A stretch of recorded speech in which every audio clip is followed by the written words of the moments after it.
that's an argument that really still should remain an argument. Is we don't even know that what is taught. In fact, we assume that what is taught about Jesus in the New Testament is all fictional anyway. Not necessarily that he didn't live, but the fact that he lived without sin and that he was like the perfect sacrifice and all this other stuff. So really, it's just not a realistic claim anyway that this one person has gone like without ever having any type of sin or sinful thought or sinful feeling or anything like that, because it even says in the New Testament that he was tempted like any man. Or what was that New Testament thing that talks about where Jesus? But anyway, so it's in the book of it's in the book of Hebrews, where we are told that through his temptation and so on, he was refined, but and through his suffering, really, he learned. That's right. The problem is it's hard to learn from someone who's tested when the tests don't make sense. Mm-hmm. That means, you see what Jesus is if I was going to invent a religion, I would invent Christianity. I would never come up with Judaism. I would want my God to be 6 feet tall, to have perfect hair and have no bad body fat. I want him to be a perfect man who maybe looks a little too Swedish, but that is exactly how all the gods look. The only thing is you can't relate to it, because here's the key point. He really, if he was God manifest in the flesh, as the church asserts, it doesn't assert that in the Christian Bible. It's going to assert that a little bit later on in the 3rd and 4th century. But you could certainly see that trajectory in the Christian canon in the New Testament. We're going from an adoptionist type of gospel, where Jesus is adopted by God at his baptism. That's where we're introduced to Jesus, all the way up to John, where we have a prologue.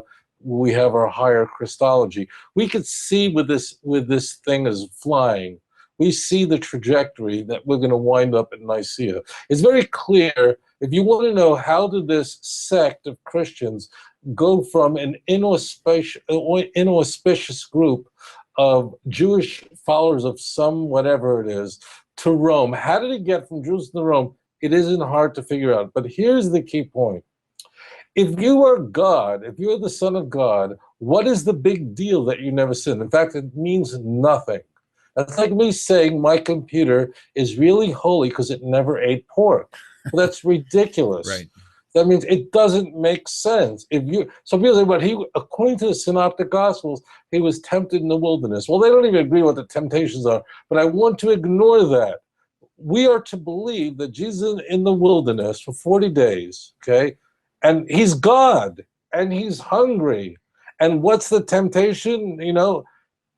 God is going to be fed by Satan bread that will be, like what?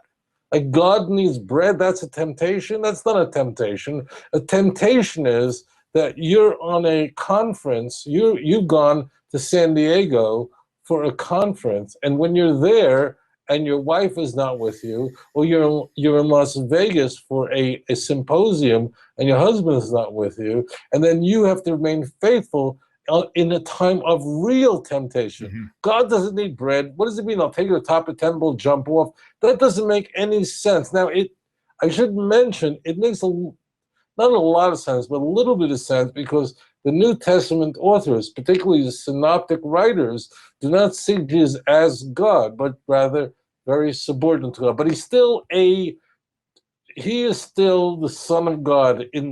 He's way out there. He can't do anything wrong. So therefore, that's not there's nothing. Therefore, he can't be righteous, because there can't be any temptation. Mm-hmm. It's Abraham who really genuinely, I'm sure, did not want to leave Mesopotamia, to go to a place unknown, to leave his birthplace and go to a place that I'll show you. Mm-hmm. God doesn't even tell him where he's going. And then God promises him, from this child Isaac, you are going to have an eternal nation. Many people think that the Akedas Yitzchak, that when Abraham was called to sacrifice his son, Many people think that the test there was he willing to like kill your kid. That is a mistake. That is not a proper understanding of the passage. Genesis 22, the test there was something, it's just deeper. The challenge to Abraham, this was a real problem for Abraham. The problem was not his child, not the killing of his child as much as it was that God had already promised him, going back to Genesis 17 at the end of the chapter, and then of course the angels confirmed that in Genesis 18, and so that child is coming an eternal nation. Well, as it turns out, Isaac didn't have any kids at the time, which meant that Abraham is the person who used his intellect to come to know about the God of Israel. He had to be willing to go, wait, how is that promise going to be kept? That is a real test. It is not a test. If you are born of a virgin, okay, if you're born to a virgin, then and you are God walking around with 2 feet and a bladder and a couple of bladders and a liver and a couple of kidneys. But you are God. It is not a big deal that Jesus did not go to a strip club. I'm sorry. Right. And I'm not trying to, I'm really not, those of you Christian, if you're offended, I care. I don't want you to be offended, but I don't care because I need you to think. Could Jesus really have gone to a strip club? Could Jesus really have gone to a place of prostitutes and have 5 women from Jamaica? And the answer is, of course not, you're saying. He would never do. He's the Son of God. Well, if that is not tempting to him, then I can't relate to him. I can't be like Jesus. I can't relate to that. I'll just say this, in scuba diving, as it turns out, I just had this conversation today, where there are the great beaches, where women are walking around basically completely undressed, there is no diving there because sand and diving don't mix. So actually, where we dive are places where there are no beaches. It just works out that way. There are no beaches there. So the answer is, if you're talking about a guy who can go to a beach where people are walking around almost completely undressed and it means nothing to him, then I can't be like him. I can't strive to be, because that's like me trying to be like Windows 7, Ultimate. I'm going to try to be like Windows 8.3. I can't be a computer. So the whole thing collapses. It makes no sense. What is very attractive about Daniel, what is very attractive about Job is these were real people who really struggled and they came out on the right side. And that's precisely what I seek to do. That's what you seek to do, William. That's what our listeners seek to do.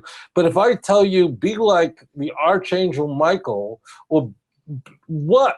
But they're not tempted by these things. Right. You understand? When I go through an airport, I'm going to tell you this, and I see Nathan's hot dogs with the French fries. When I see those Nathan hot dogs sizzling there, that is temptation for me. That smells great. Bacon stinks, and shrimp looks like a cockroach. But those, it's the most disgusting, vile thing in the world. I have absolutely no, personally, because I've never eaten pork in my life, I've never eaten anything non-kosher, to my knowledge, unless someone, I don't have any temptation for this, okay? But the one big one is Nathan's hot dogs. They look great. They look fabulous. That's temptation, okay? I can't aim to be like, be like Jesus. Like, what would Jesus do? Come on, that's ridiculous.